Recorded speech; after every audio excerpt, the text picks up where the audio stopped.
छुट्टी में भी हम लोग को बुलाया जाता है।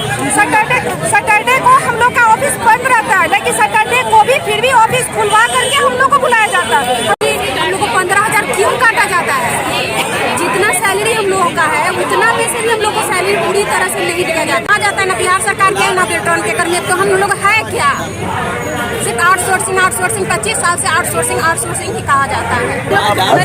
को बुलाने जा रहे हैं, कोई भी सरकारी दर्जा अब तक नहीं मिला है। हमारी मांगे पूरी करो, हमारी मांगे पूरी करो, हमारी मांगे पूरी करो, हमारी मांगे पूरी करो। मैम आज धरना पर बैठ गई हैं, क्यों धरना पर बैठना पड़ गया? धरना पर हम लोग को मजबूर हो गए हम लोग बैठने के लिए, क्योंकि हम लोगों ने रिक्वेस्ट किए, फाइल बढ़ाए, अपना आवेदन दिए कि हम लोग को चलो शांति रूप में हम लोग का जो मांगे हैं वो पूरी कर दी जाए, लेकिन हम लोग का कोई मांग आज तक पूरा नहीं है। ना तो हम लोग का नियोजन किया गया, ना हम लोग महिला कर्मी हैं उन लोग को ऐसा जो हम लोग का मिलता था एक छुट्टी वो हम लोग को नहीं मिला। यानी नियोजित जो लेडीज हैं उन लोगों को क्या तकलीफ होती है, उन लोगों को स्पेशल चाहिए क्या? हम लोग उनसे अलग है क्या? हम लोग का बॉडी उनसे अलग नहीं ना है, हम लोग को भी जरूरत है। तो फिर ये भेदभाव क्यों हो रहा है? हम लोग काम करते हैं जैसे नियोजित कर्मी है उसी तरह हम लोग उतना ही टाइम काम करते हैं, इवन कि उनसे ज्यादा काम करते हैं। छुट्टी में भी हम लोग को बुलाया जाता है। सैटरडे को हम लोग का ऑफिस बंद रहता है, लेकिन सैटरडे को भी फिर भी ऑफिस खुलवा करके हम लोग को बुलाया जाता है और हम लोग जाते हैं। तो क्या हम लोग का घर परिवार नहीं है? हम लोग को काम नहीं है? हम लोग को छुट्टी नहीं चाहिए? हम लोग को भी उतना ही जरूरत है जितना उन लोगों को जरूरत है, लेकिन फिर यहाँ पर भेदभाव क्यों होती है? उन लोगों को छुट्टी दी जाती है, उन लोगों को हर चीज उन लोग का डिमांड बिना एग्जाम के बिना कोई डिमांड के सारा चीज शुरू हो जाता है। हम लोग को कटोरा लेकर के यहाँ भी करना पड़ेगा। आप सभी साथियों से आग्रह हम लोग को भी सारा चीज चाहिए, जो मेरा हक है वो टोटल हक हम लोग को चाहिए। वही नियोजित लेडीज की तरफ हम लोग को छुट्टी चाहिए, उन्हीं की तरफ हम लोग का भी नियोजन होना चाहिए। हम लोग का भी उतनी सैलरी होनी चाहिए जितना उन लोग को है। उन लोग का बिना एग्जाम के 8वां वेतन 7वां वेतन 10वां वेतन तक लेके चले जाते हैं, और हम लोग को एक कहते हैं एग्जाम देने के लिए हर चीज के लिए एग्जाम। क्यों हम लोग हर चीज के लिए एग्जाम? दिन रात जो आदमी काम करेगा रात के 8 बजे तक 9 बजे तक, बहुत सारे जो हमारे भाई लोग हैं उन लोगों को 10 बजे रात तक काम करना पड़ता है। 10 बजे रात तक काम करना पड़ता है, तो कहाँ से आदमी पढ़ेगा लिखेगा, कैसे एग्जाम देगा? और जो भी अभी हमारे जो जितने भी जो नियोजित कर्मी है क्या वो लोग अपना हर चीज के लिए एग्जाम देते हैं?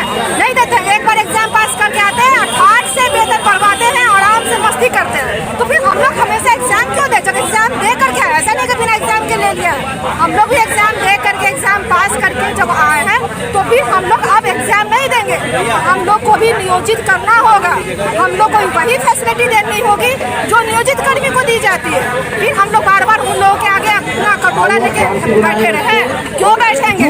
हम लोग को भी हर हक चाहिए और हमारा हक है। हम लोग पूरे दिन काम करते हैं और जब सैलरी आती है तो उसमें से बेल्ट्रॉन आधा सैलरी काट लेता है। जो हम लोग कटवाए वो मेरा अपना हक का पैसा है, हम अपने हक का पैसा उसके अकाउंट में क्यों दें? हम लोग को भी पूरा हम लोग के बीच में जो आउटसोर्सिंग धब्बा मारा है ना, ये आउटसोर्सिंग हटाना होगा। क्यों आउटसोर्सिंग? सारा काम हम लोग उसी तरह करते हैं जैसे नियोजित कर्मी है, हम लोग वैसे ही सारा काम करते हैं। कितना पैसा कटता है? हम लोग को तो कट करके सबको जो अकॉर्डिंग चाहिए ग्रेड के अनुसार वो भी वेतन हम लोग को नहीं दिया जाता है। सारा पैसा पता नहीं किस तरीके से हम लोग को डिस्ट्रीब्यूट किया है, किसी को 30,000 तो किसी को 18,000 किसी को 31,000, उसका भी लिस्ट नहीं हम लोग के पास। हम लोग 10 साल से काम कर रहे हैं और उसका भी कोई रिपोर्ट नहीं है कि हम लोग को 15,000 क्यों काटा जाता है। जितना सैलरी हम लोगों का है उतना पैसे भी हम लोग को सैलरी पूरी तरह से नहीं दिया जाता है, ना ही छुट्टी ना ही कोई भी चीज़ ऐसा नहीं है जो हम लोग को उसके बराबर दिया गया हो। सिर्फ काम के लिए हम लोग रिस्पॉन्सिबल है, कोई भी छुट्टी जैसे लगता है कि हम लोग विभाग के नहीं है, विभाग का काम नहीं करते, वैसे हम लोग को इग्नोरेंस किया जाता है। समय पर वेतन नहीं जाता है? समय पर वेतन भी नहीं दिया जाता है। अच्छा। कभी अभी जो HRMS का खेल है उसमें भी हम लोग का वेतन लटका के हम लोग 10 साल से 15 साल से काम कर रहे हैं। के बाद बस कोई डाटा ही नहीं है यार, इतना दिन से तुम क्या कर रहे हैं? काम कर रहे थे हम लोग, काम कर रहे थे, सिर्फ पैसा काटने के लिए आप लोग हैं। सैलरी हम लोग का भी पैसा वेतन काटते हो, ये टाइम हम लोग जो इतना ड्रामा कर कोई रिपोर्ट नहीं, कोई डिटेल्स नहीं है उन लोग के पास। हम लोग सब खेल खेल रहे हैं, क्या खेल सभी साथी से पुनः निवेदन है कि कृपया कर धरना के पास आने का कष्ट करें, और फिर कार्यक्रम को आगे बढ़ाते हैं। और करने के बारी आती है तो उर्मिला बीच में कहाँ से आ जाती है? और ये जीएसटी क्यों करता है? क्या हम कुछ सामान खरीद रहे हैं? सो बताया जाए क्या किस लिए? और इतना सारा पैसा क्यों? जब हम लोग का सैलरी बनता है यहाँ से तो 25,000 28,000 की लगा, जब खाते में आता है तो 18,000 17,000, ये क्या है? हम लोग का काम दिन रात एक करके करते हैं। बताइए अब तब जाके ये सारा सैलरी काट लिया जाता है। ये जाता कहाँ है आखिर? क्यों जाता है? किस लिए जाता है? ये पूरा जाने का हम लोग का भी हक है। जीएसटी में क्यों जाता है? सबसे पहले तो जीएसटी जाता है, मीना काटता है, पेट्रोल काटता है, ये सब क्यों? हम लोग एग्जाम दे के यहाँ आए, कोई ऐसे तो नहीं ना है।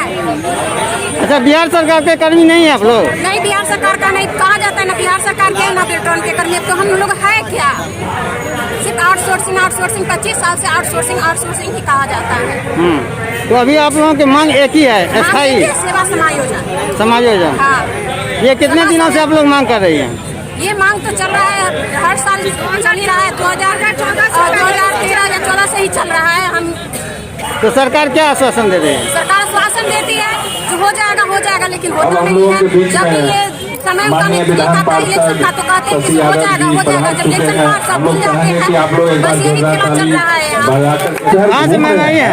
आप कहाँ से आई है? अतिथि आए हुए हैं, आप इतना दूर से अपनी भविष्य को सुरक्षित करने की, अपनी व्यवस्था सही करने के लिए इतना दूर से आए हुए हैं, फिर भी आप लोग इधर उधर घूम रहे हैं, ये उचित नहीं है। कृपया कर पंडाल के पास आए और हमारे कुछ विशिष्ट अतिथि सब आए हुए हैं, इनकी बातों को ध्यान पूर्वक सुनने का काम करें। और हम आप लोगों के बीच में अतिथिगण को बुलाने जा रहे हैं। तो कोई भी सरकारी दर्जा अब तक नहीं मिला है। एक बार हुंकार भरिए। जबकि कार्यालय में 75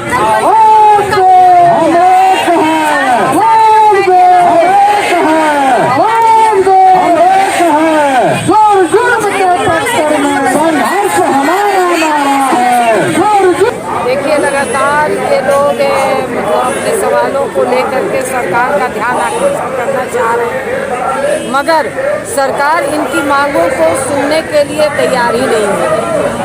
कि मतलब क्योंकि जो लोग काम कर रहे हैं तो उनका नियोजन क्यों नहीं करेंगे? इतने दिनों तक सरकार काम ले रही है, सारा साधन संसाधन से ही अपना काम कर रहे हैं, और जब नियोजन करने की बारी आए, अस्थायी करने की बारी आए, तो आप कहें कि हम परीक्षा लेंगे और फिर से फ्रेश बहाली लेंगे, ये कौन सी बात है? जो लोग काम कर रहे हैं इतने दिनों तक, पहले तो आप उनको अस्थायी कर दीजिए, उसके बाद अगर आपको बचता है तो आप उनका निकालिए। तो न पैसा बढ़ाते हैं, न महंगाई कहाँ से कहाँ चली गई, न इनका वेतन बढ़ता है, न इनके अन्य और कोई सुविधाएं आप इनको मुहैया कराते हैं। तो सरकार सिर्फ काम लेना जानती है। आज इनके बिना कोई भी विभाग चलेगा? सारा काम डाटा एंट्री ऑपरेटर है, सारा काम इनके सारा ऑनलाइन आप कर रहे हैं, तो सारा तो ऑनलाइन यही करते हैं। तो इन सुविधा देने के नाम पे नदारत और काम इनसे आप बढ़ चढ़ करके लीजिए, तो ये कौन सी पॉलिसी है सरकार की? तो इसके खिलाफ है। और जबकि ये लोग लगातार अवगत करा रहे हैं, सरकार का ध्यान आकर्षित कर रहे हैं, अपनी मांगों को मतलब कई बार मांग पत्र दे चुके, जब नहीं सुन रही है तब मजबूरन ये सड़कों पे उतरे। और अगर नहीं सुनेगी तो ये अपना और आगे का कार्यक्रम बनाएंगे।